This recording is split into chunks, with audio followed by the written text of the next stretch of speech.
Good morning, ladies and gentlemen. It gives me great pleasure to provide the first welcome to this AREF Social Impact Seminar. My name's Edward Clough. I'm an investment director at Octopus Real Estate. Across the Octopus Group, we make a great effort to focus on areas of investment which have true social impact. So a big renewables presence, a lot of investing into smaller companies and job creation, and then on the real estate side, a particular focus on healthcare, where we invest, develop, and in some cases operate modern purpose-built care facilities across elderly care, retirement living, private hospitals, and special education needs schools.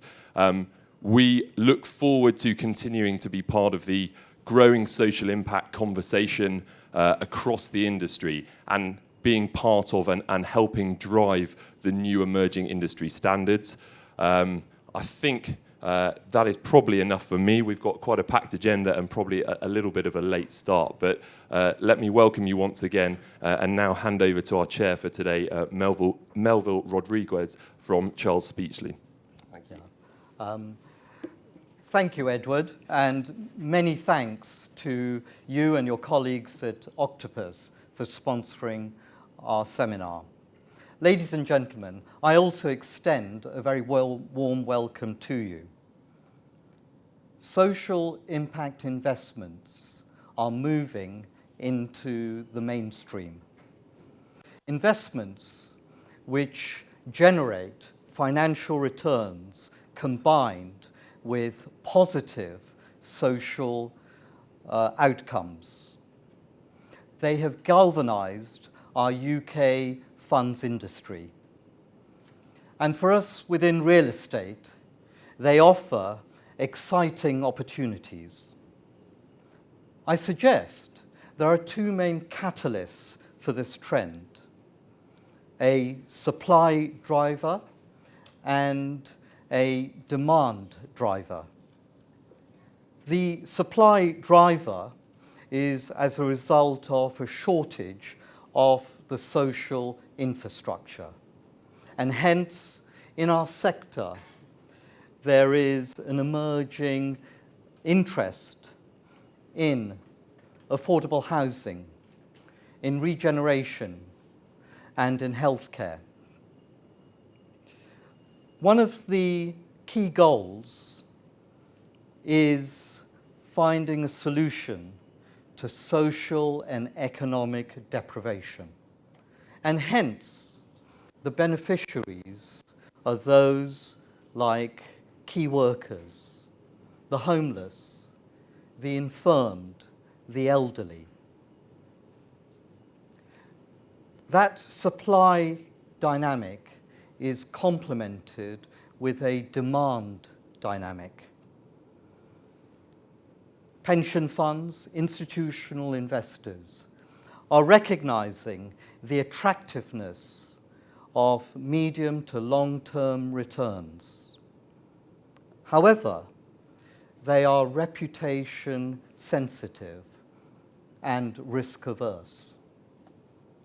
We're privileged to have panel members from the investor perspective. They are experienced with investments into and advising about social impact real estate projects and funds. Peter Hobbs, B Finance, Anna Shiel, Big Society Capital, James Giles, the Cooperative Group, John Gray, a councillor at Newham and Vice Chair of the Local Government Pension Fund Forum. I should clarify in the case of John that John's comments are here in a personal capacity and not on behalf of Newham, the Forum, nor the Labour Party.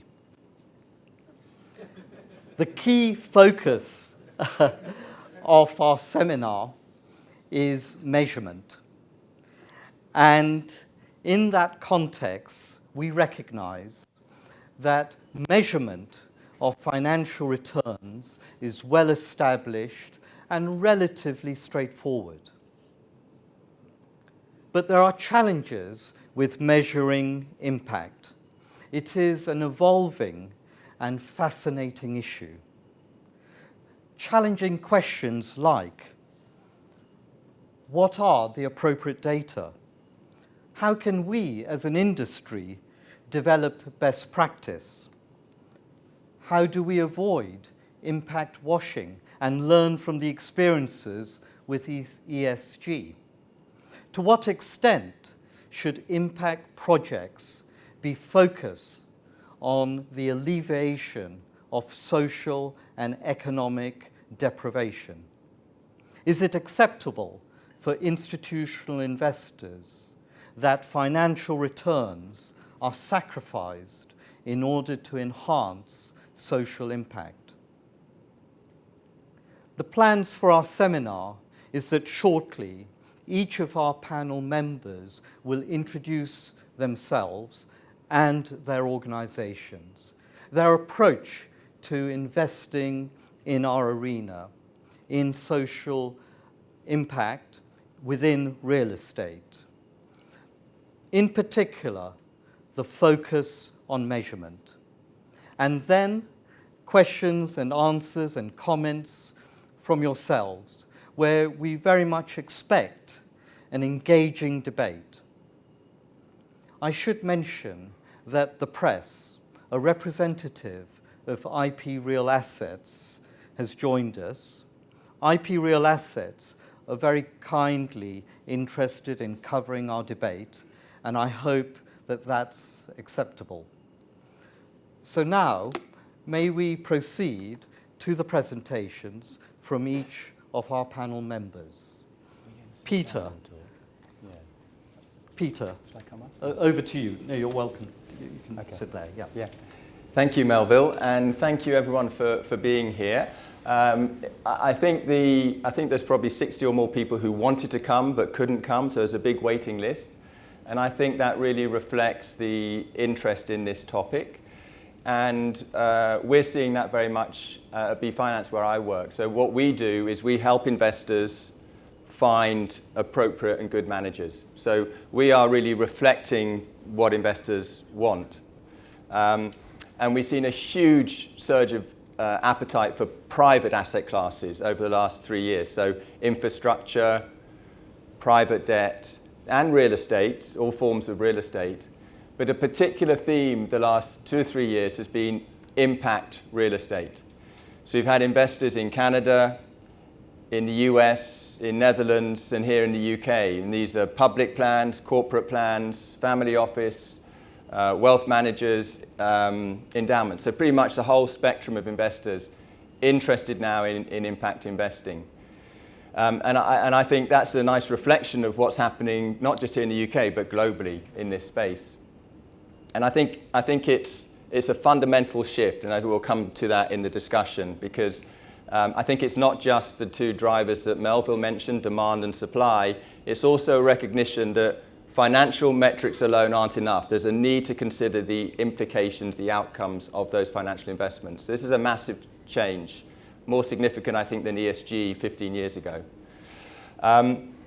What we're seeing, my one chart is showing here, is the offerings for one investor who's looking to invest in impact real estate globally in developed markets, and each bubble is a different fund. And I thought it's quite a nice illustration of the spectrum now that's available for investors.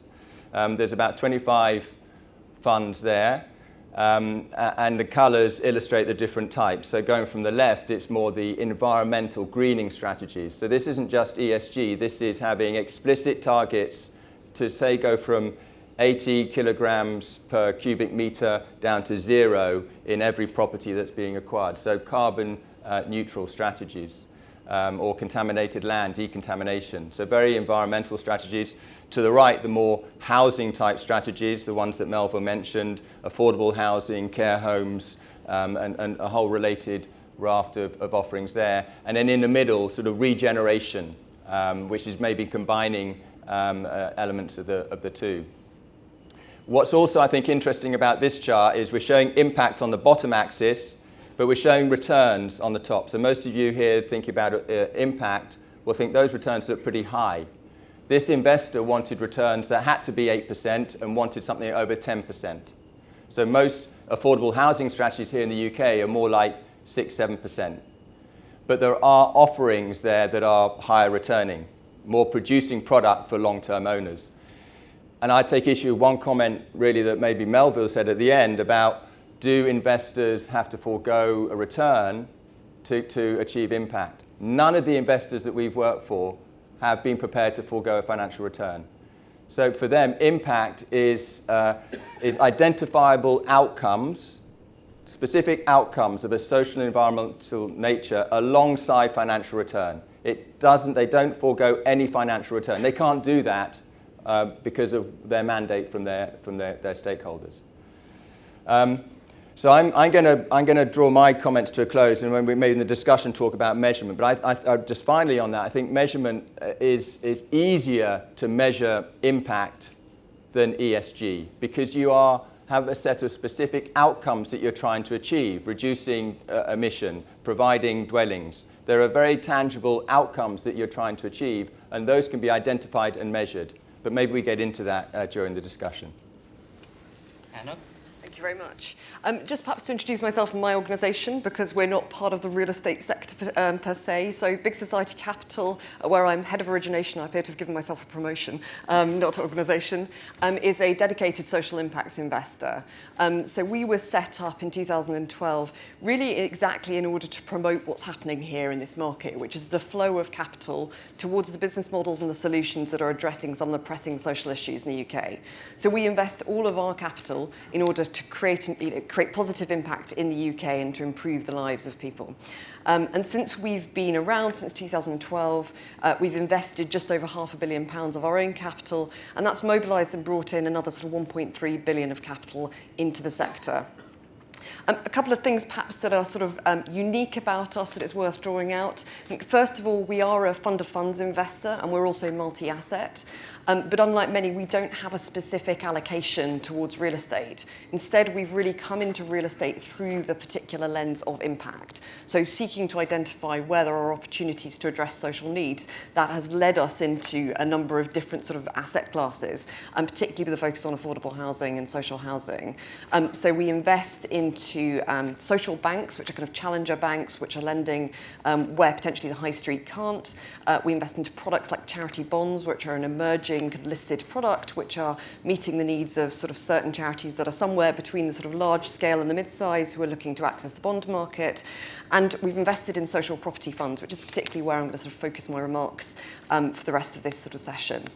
I guess the other sort of distinction I'd make about our approach is that we don't just look, when we're thinking about impact, to allocate our capital to particular themes such as housing. We're actually looking to find ways that we can contribute to the solutions. So that often involves working with a range of partners to understand those issues, to potentially sometimes create new investment solutions that address their needs. So it is about really thinking about what additional change can we bring about in some of these issues. And perhaps just going into that in a little bit more detail about how we've approached them building a strategy around affordable housing. As I said, we started with looking at what are the social needs. So how can we understand where there may be business models that can achieve better outcomes for the 5,000 people sleeping rough on any given night, the over 80,000 families in temporary accommodation, for the people who have additional support and care needs, who are struggling to access suitable and safe homes for them. So we're looking at those issues and saying, where are the business models and where can investment play a role in helping those business models to scale and provide better outcomes? So that can happen in a number of ways, we think. It's potentially by partnering with social purpose developers, those that really put the needs of local people and communities to the fore when they're thinking about how they develop new housing schemes and other projects. It's by working with emerging social business models that are particularly looking at connecting more vulnerable people to the housing they need. Examples of that are things like social lettings agencies, such as Real Lettings and Homes for Good, or sometimes organisations like Golden Lane Housing, which is part of MenCap and provides housing and independent living to people with learning disabilities. But we're also looking to understand how we can innovate and design new financial products which better meet the needs of many of the existing providers of social, affordable and other forms of housing. And that's really where we've seen some of the social property funds, for example, that launched by CBRE or Cheney, and to name but a few, but also Resonance, who's come very much from the perspective of working in the social sector to understand those needs. So for us, we've sought to build a kind of balanced portfolio across housing, and we've invested, it says here, just about £80 million of our own capital into dedicated solutions around housing. That's together with other investors, that's sort of mobilised around £600 million of capital that's available for these solutions. We've deliberately tried to be balanced about how we think about both risk and return, but also impact. So we're trying to address a spectrum of needs, looking at potential across from those people that are really at the sort of sharp end of it, from women escaping domestic violence, who can't find safe homes, people that are sleeping rough, but also through to key workers, and those that can't find suitable and secure accommodation in the private rented sector. And as I say, that's also reflected actually in terms of how we've tried to build our portfolio around risk and returns. So some of what we're doing is looking for more sort of market rate returns that allows us to invest earlier in higher risk propositions that we think are really addressing some of the unmet needs that exist. So some of the things that we're working on currently are around exactly what I've talked about, learning disability housing and domestic violence. And that will need, what we're looking to do there is test and prove a concept that we think has the potential to then scale up and potentially attract more institutional capital over time. Just a couple of remarks here, and we'll go into them in much more detail, but around impact management. For a start, I very deliberately use that word impact management because I think the focus can very quickly become about impact measurement. And I think a lot of what I tend to hear is that it's very difficult to do impact measurement. And I sort of agree and don't agree. There are actually lots and lots of metrics out there. The challenge is often defining what change it is that you're trying to make. So collecting lots and lots of data about impact after the fact isn't going to help understand whether or not the investment has been effective at driving that change. So the first thing is to really think about what changes that you're seeking. There's lots of valid strategies that can exist there. There isn't one that's better than the other. And that's something that we think is critical for people to understand and to drive the sort of sector forward. I've just touched on manager selection. I think this is really a point around impact investors need to be aligned with the organisations they support. One of the reasons we believe that it's a route to creating greater change is that actually if you have that common values and that alignment of purpose between the providers of the capital and the users of the capital, that will create better impact. So we look, when we're working with fund managers, to really understand their values alignment, to understand how purpose is embedded throughout their organisation, throughout their investment decision-making process, right from the outset as they set impact goals, through to how they also measure impact and then learn from that on an ongoing basis. And finally, really just to touch about product development, it's another really where that point about alignment comes in. So to state the obvious, if the terms of financial products that are being developed don't actually work for the organisations, the housing associations, the local authorities, the developers, to build their own sustainability and purpose, then we're not building long-term impact. And potentially there's also financial risks being baked in there that we think need to be alleviated. So really thinking about how risk is shared, how you genuinely get investors working in partnership with housing associations and developers is really critical from our perspective. Well, thank you, Anna. Yeah. James. Thank you, Melville, and thanks, Anna. So my background, I work for the Co-op Group, I work for the pension schemes. We have half a dozen DB schemes, about 13 billion assets under management. The reason I'm up here today is we've reasonably recently started building out a small portfolio of affordable housing. But we've probably come at it from a slightly different perspective from Anna in terms of, as Melville mentioned, it's the kind of mainstreamisation of social impact investment in terms of we're looking at things we're already doing that meet our investment objectives, but how can we deliver them in a way that are more socially responsible? So the way it came about, for our largest scheme, which is about 10, 11 billion pounds, which is very well funded, covers everyone in, it's a legacy, but it covers the people that work in the co-op shops, the funeral homes, the insurance and the banks. We have a portfolio or an allocation to a mandate managed by PGIM, which is a low-risk inflation-linked alternative property mandate, so long-term contractual inflation-linked income. They approached us probably the back end of 2017. I said the portfolio, it's largely things like hotels and student housing, but we think you could do some affordable housing in there through lending to Almo's managing agents, areas around the country, and we think this works because it's very secure, it has inflation-linked income, but also it's kind of aligned, it feels a nice fit with the Co-op ethos in terms of encouraging society and community and high-quality affordable housing. So first I'd like to touch on, really, it's a bit of a departure from the measurement of impact, but how we got comfortable with it. So historically there hasn't been a huge amount of institutional pension fund, private sector investment in residential housing, let alone affordable housing in the UK. Melva mentioned one of the concerns was reputational sensitivity. That was really at the front of our minds, was with the trustees and talking to the group. We've for a long time invested in offices, in retail sites, for example, but there was much more nervousness around the emotive subject of actual people's houses. So we're starting to think about, well, what's the press if we have to evict people? How does that reflect on us? There's a lot more people living there, health and safety concerns, potentially there'll be vulnerable people living there. A lot of things floating around thinking, for a relatively small allocation, do we actually want to do this? We like the idea, but is it worth the hassle? So we managed to go through quite a long exercise with the trustees and the company and the sponsor to get ourselves comfortable that this was something that were risks that we could understand and accept.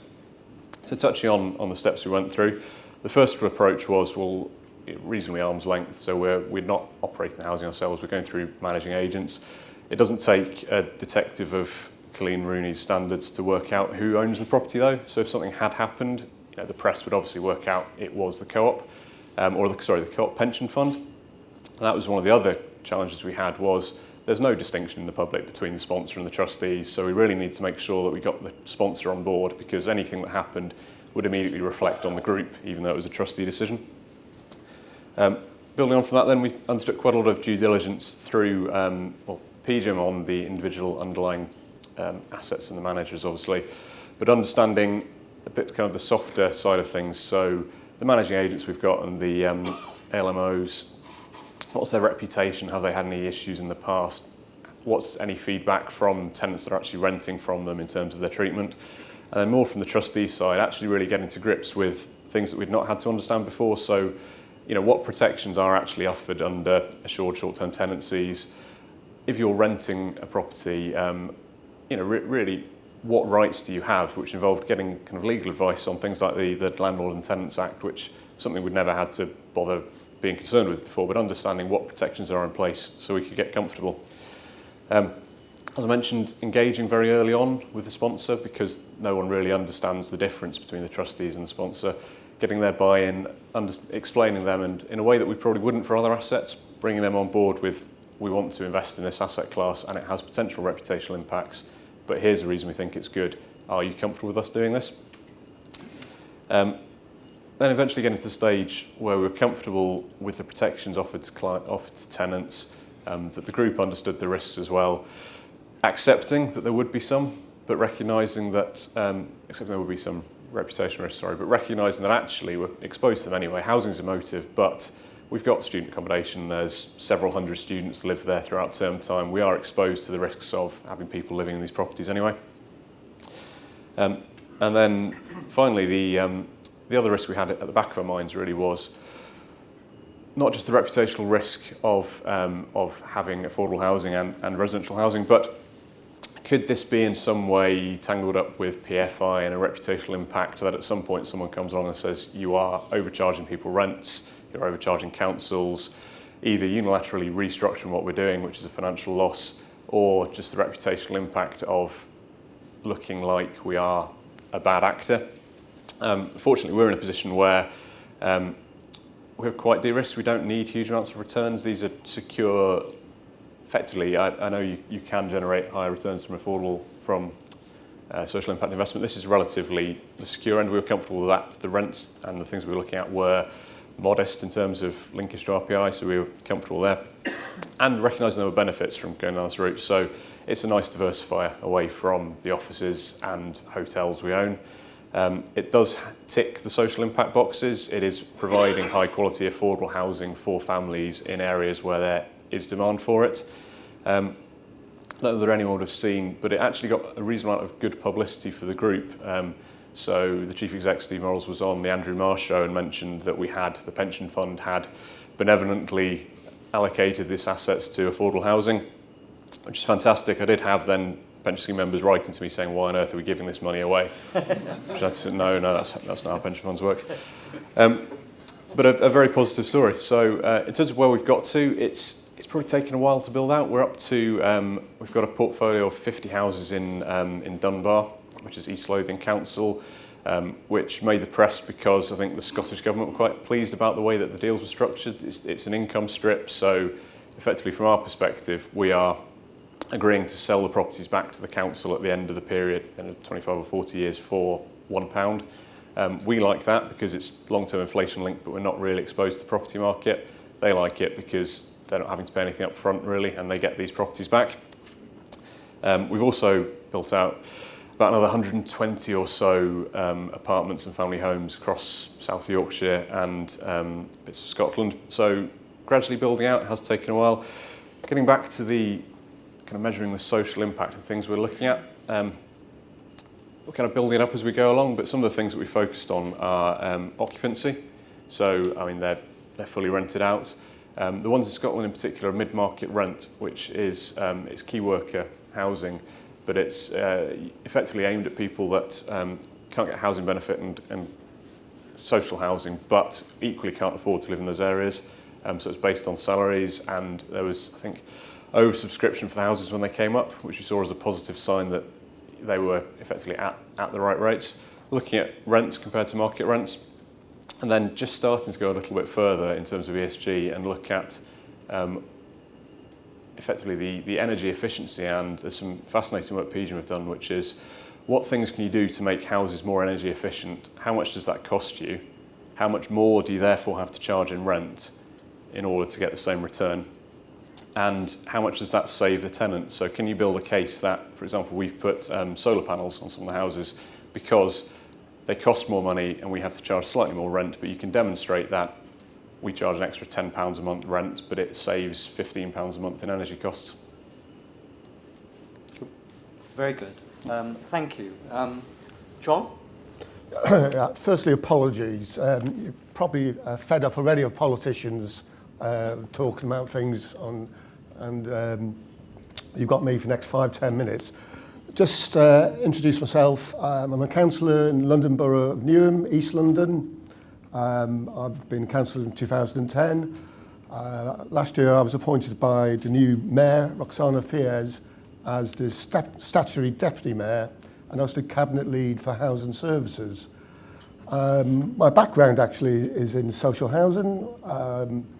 I'm still technically employed by a very large housing association, even though I'm on an unpaid leave of absence for my political office. But I have evicted, unfortunately, in my time as a housing officer, many families and individuals, so I can sense the reputational risk. But we're looking at social impact investment from two different sides. From the first side, Newham has an open defined benefit pension scheme. We've got about £1.5 billion worth of assets. And one of the needs of the pension scheme is that we need an inflation-linked secure income for the next 50, 60 years. So we've got that need. The other side of the coin, as the cabinet lead for housing services, we have a dreadful housing crisis in Newham. We've got 27,000 families and residents on a waiting list, and we've got over 5,200 families who are in temporary accommodation, technically homeless. To put that into context, we have more children in Newham in temporary accommodation than the entire north of England. We have 7,500 children, and there's roughly 5,000 in the north of England. I'm not saying that's a pleasant experience in the north of England, but there is an acute housing crisis in Newham.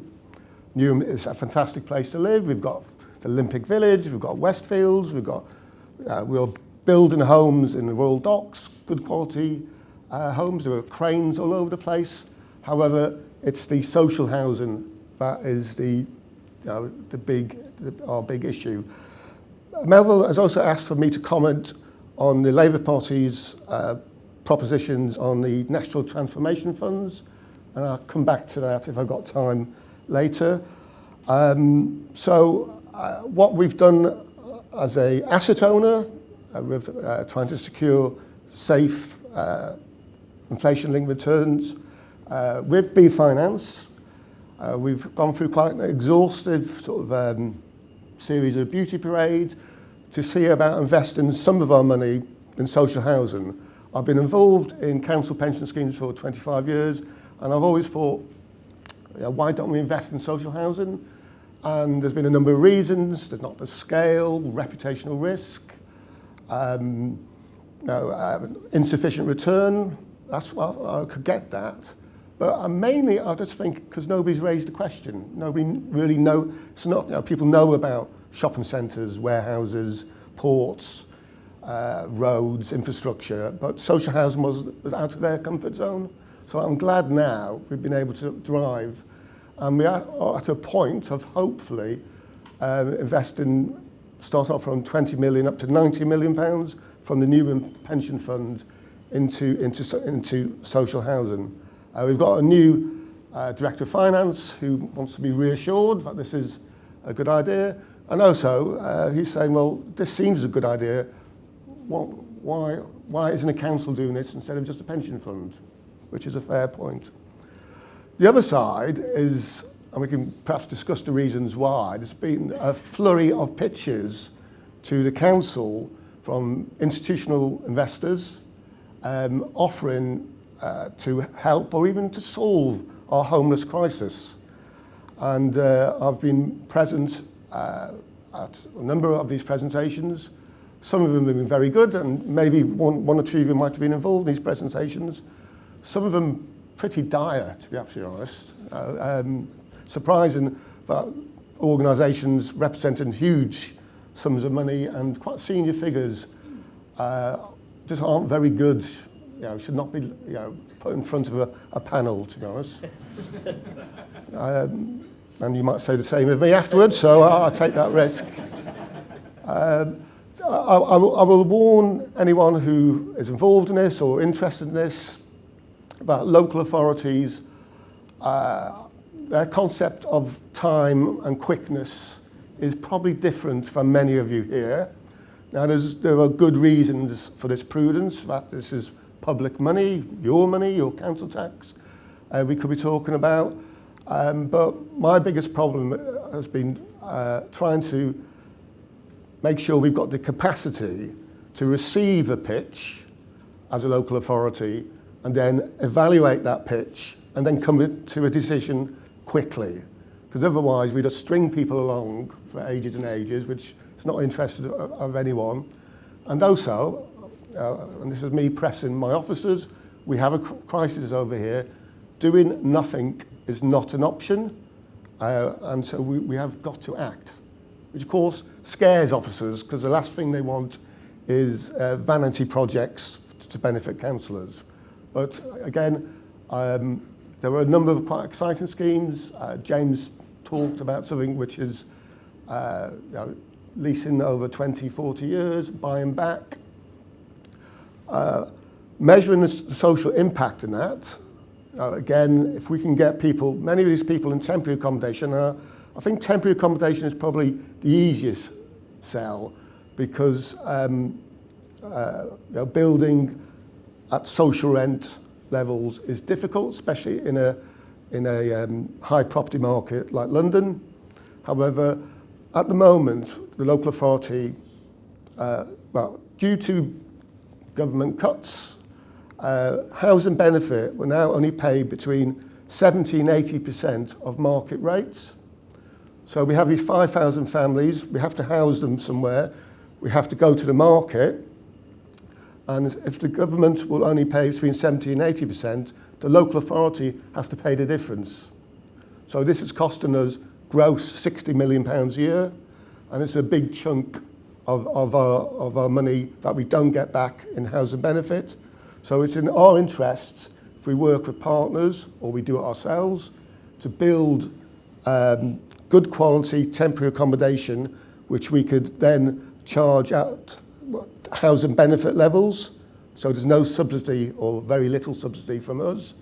And also, to be frank, some of the accommodation, not all of it, but some of the accommodation we are placing families in is not places I'm sure anybody here in that room would actually choose to live in. They're safe, they're basic standards. So again, I want good quality, I want decent space standards, while we try to fix the long-term housing crisis. So from both sides, and again, measuring this, now, if we can reduce 5,200, or at least make sure that the quality they live in is good, and also it's going to save us money, which we could then spend on children's services, on care, on all the other things we would like to spend on. Just on the transformational announcements on the National Transformational Funds, I think it's 150 billion on green-related issues and 250 billion on social justice. Again, the manifesto hasn't been published yet, and it's a little vague on the detail, but Melville's sort of challenge to me was saying, we understand that the 400 billion is going to be based on borrowing, on gilts, but he said, is there a role of the council pension funds to work together on this? And again, I wear many hats, and I apologise for confusing you, but one of the hats I wear is the vice chair of what's called the Local Authority Pension Fund Forum, which is like the trade association for council pension funds. It's a membership organisation, and we've got 80 council individual pension funds and a number of the new pools. But our assets are £250 billion, and it's, to me, it's a no-brainer that some of that money should be invested in residential housing, in social housing. Again, I make no apologies. The purpose of the pension scheme is to pay pensions. However, if we can get a social impact, social value, then we've got, I would just say, a local authority's got a duty to examine it. But again, in a prudent way. So, local authorities, you're going to have to approach this subject with care. Local authorities don't like being told what to do by governments of whatever political colour. There was some talk about this £250 billion. In fact, George Osborne was seriously thinking of nationalising the local government pension scheme and turn it into a national wealth vehicle. And that would have been a lot of pushback from local authorities. But yes, we will work in partnership with government, whatever government is elected. And it's an exciting time, because I'm beginning to feel that there is a consensus moving. I can remember as a pension fund trustee being told you cannot consider anything but financial return. We've now moved, as was mentioned, ESG is firmly on the agenda. Social impact investment, again, is to me, it's an exciting time. And let's hope whatever government is elected, whatever funds are available, will work with local government pension fund and to deliver good financial returns for pensions, but also good social impact. Well, thank you, and thank you to each of the panel members. I'm sure you would agree with me. They were insightful contributions, tackling the challenges which each of their organizations are within this arena of social impact and real estate, and very insightful to hear their approach, their individual assessment of how they address those challenges. We now have a question and answer, an opportunity for making comments, and very much hope that this will be an engaging dialogue with other participants here in the room. So can I invite some questions, some comments, and there's some roving mics for those who can kindly put their hands up. So thank you. Yeah. Nick? Yeah, I was just going to ask whether you could comment about the issues. Sorry, we're just getting the mic across to you, Mike. Sorry, I'm used to shouting to a large lecture hall. It's Nick Ramsey from the University of Cambridge. I'm just interested in your comments about the issues of building scale. James touched on this, and the particular issues, obviously, of trying to do things new and what kind of partners you're thinking about using. Is it just housing associations and local authorities, or are we looking at new entrants in actually getting houses built? Shall I James? pick that up to start?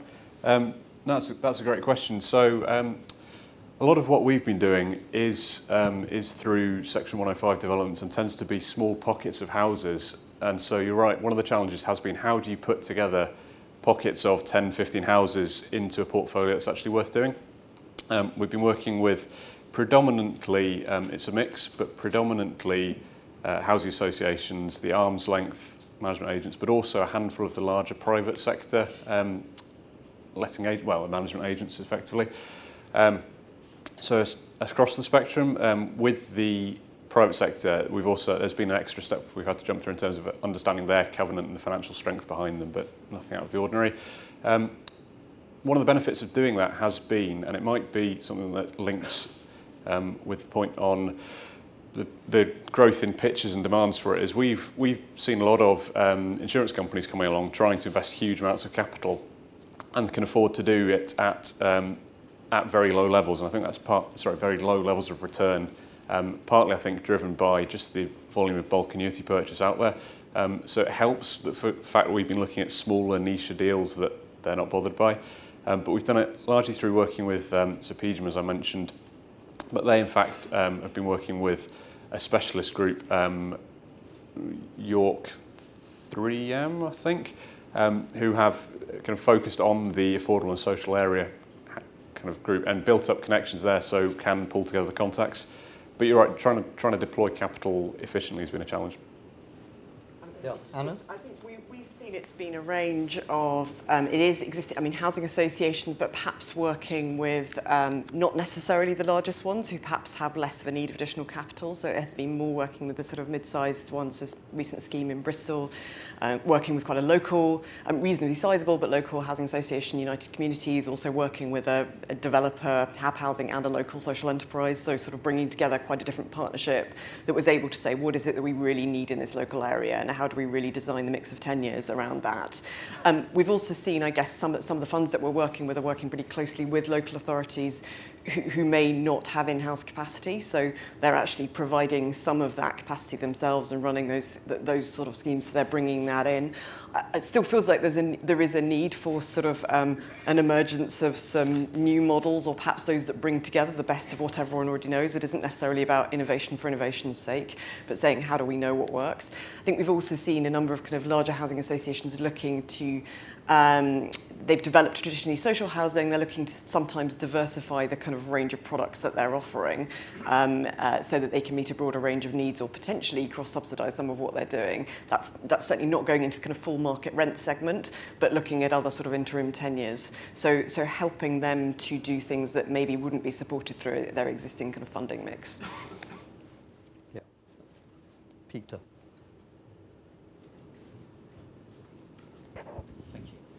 Peter Cosmatos, Crefsi Europe.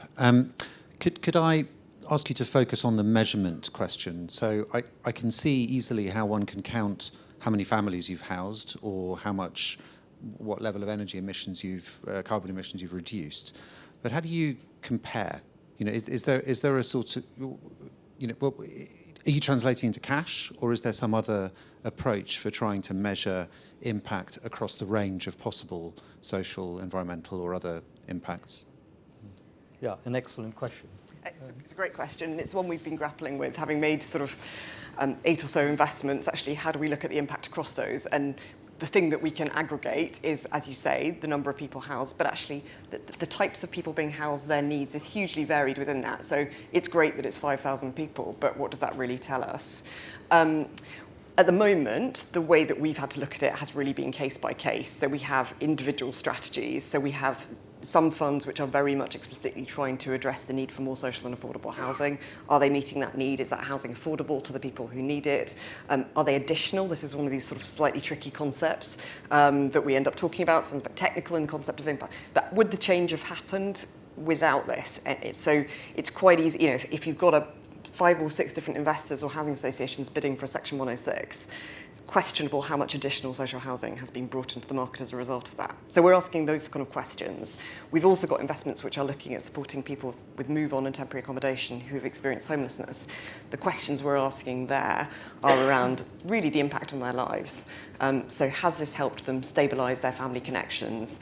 Are they saving towards a deposit? Are they feeling more confident about their ability to access other forms of accommodation? So it ends up being quite granular and quite messy. What we're now trying to do is to identify a series of, if you like, common impact strategies, if I can put it in those ways, where we believe we can compare within those strategies. So one might be tackling and ending homelessness, in which case we'd very much be looking at what progression had the individual supported made, how many people were coming out of insecure and unsuitable accommodation or out of hostels, looking at that really deep transition.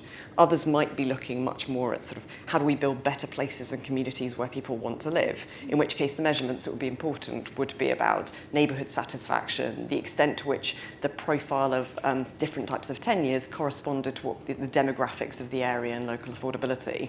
So that's where we see it going. I think there's a bit more work to do, and that's hence the problem isn't coming up with the metrics per se. The problem is making meaningful sense of it when you're looking at a cross-section.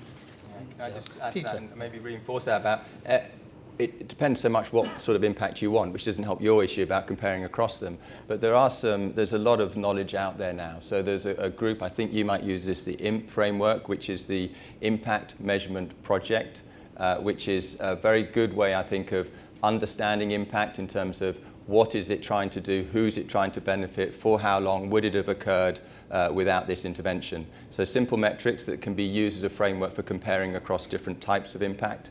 And there's other metrics as well. The GIIN is the Global Impact Investors Network, which is the forum across all asset classes.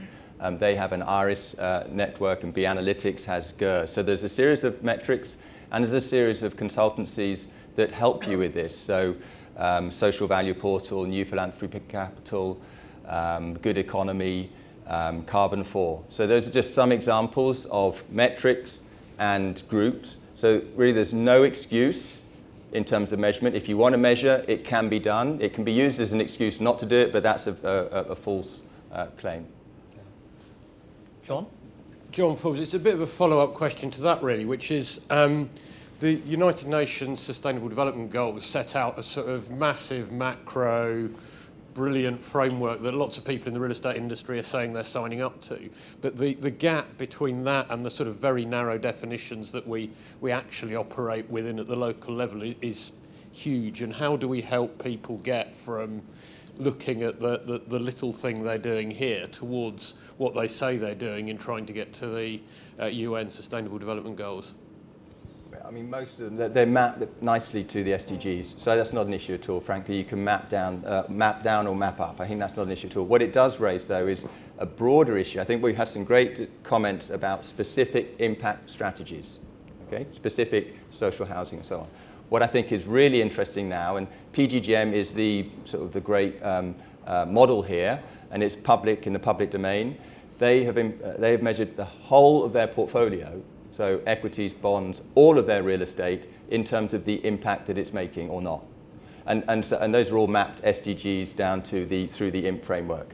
And I think that's what's the transformation here is we're seeing here the sort of leaders in terms of individual specific impact strategies. But what the transformation is when we start measuring everything we do in terms of impact. And I do think real estate has got a lot to add here, because in real estate we do a lot of impact. It's just not recognised. So at the GIN conference next month in London, there's nothing to do with real estate. It's all about private debt. It's all about private equity. So I think we need a lot to do in order to get the message across about the impacts we're making beyond the narrow affordable housing and the like. Thank you. Jonathan Clark from Centris. my first job was sort of corporate governance consultancy, and I remember then there was a lot of discussion about the triple bottom line, which was, I think, employees, environment, and sort of social more broadly, and governance came in there somewhere. But it feels to me like there's two flavours of impact investing. I'm not quite sure how they interact. So the one is I'm a regular company, I'm going to do what I was doing before, but I'm going to produce data on my environmental performance and my social impact performance, how I treat my employees. I mean, that seems to have gone down the agenda a bit in the 25 years for whatever reason, but it's sort of data about regular companies. And then the other flavour seems to me that I'm an entrepreneur in Bristol, and I can see there's a grossly inadequate level of move-on accommodation for children leaving child social services or whatever, and the existing ecosystem, for whatever, hasn't addressed that need, and so I'm going to do something and be judged by that, but don't judge me by all the other stuff. I've got a specific objective here. And I'm not quite clear how those things interrelate with each other, or is it all part of one big... do you and your clients, are you interested in the former flavour or the latter, or a bit of both? Or thanks. Well, I would say a bit of both, in the sense that I have an investment belief that if you invest in a company or project that doesn't exploit its workers, doesn't destroy the environments, doesn't employ a child labour in a chain, in the long term, that will produce superior investment return for my fund. And so it makes ESG, and I agree with you, the S, the social in ESG, is often overlooked. ESG makes financial sense in its own right, and there are also added benefits from an organisation, not just publishing what they do, but also just thinking about, is there different ways to reduce the environment impact, because that's going to save them money here and now from greater fuel efficiency, and also in the future when we're going to obviously move into some sort of carbon pricing. So a bit of both. I think just to touch on the impact management project again, actually, I think the move has been to explicitly recognise all of those different types, and actually it's a bit more, there's almost more gradations between that. So there's a sort of defined spectrum of capital, which talks about, on the left you have kind of avoid harm, which is broadly where ESG is, through to what I describe us as doing, contribute to solutions. Sort of in the middle there is one about kind of making thematic and positively benefiting people on the planet, so making strategic allocations to particular themes which have impact. There's also other dimensions of it that I think are important to think about, is what as an investor do you do to bring about impact? Because much of the impact that's actually delivered is being delivered through other organisations and entities who work to deliver more affordable housing, who work to support vulnerable people. So the role of an investor is enabling them to do a lot of that. So it's both about how do you choose your partners, but secondly, actually, what has the investment done? Has it allowed them to access finance on different or better terms from what was otherwise there? Has it partnered with them? So it's actually sort of multidimensional, and I think we're trying to sort of be a relatively broad church in terms of encompassing that for different pools of capital at different points in time, they may actually span a number of those different areas. Yeah. Jeff? Hi, Jeff Rupp from INREV. I'm curious the extent to which you're able to find standing investments that meet your impact investment goals, or whether you're actually forced to redevelop or to develop from the ground up properties that will meet those goals. And what are the investors' reaction to the added risk, say, of taking on a development project or redevelopment?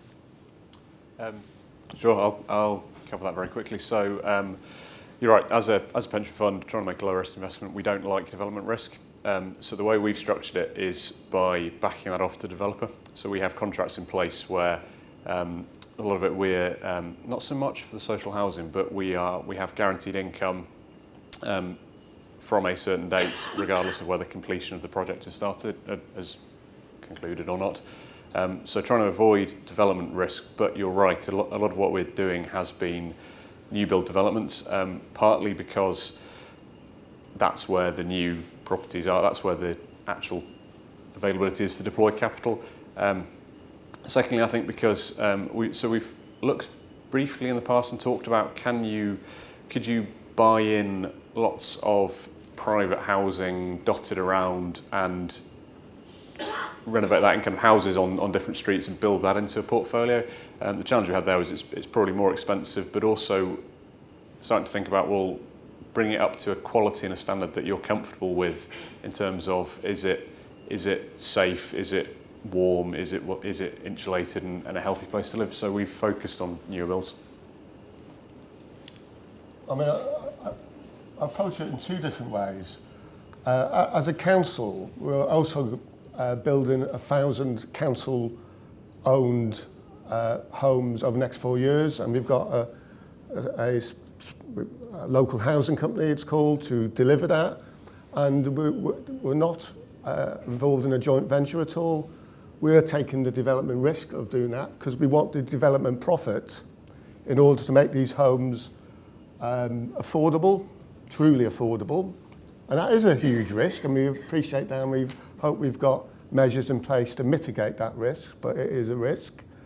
But property, again, in the long term, we're a long-term, local authorities have been around for hundreds of years, and we will be around in one form or other for the next 100 years.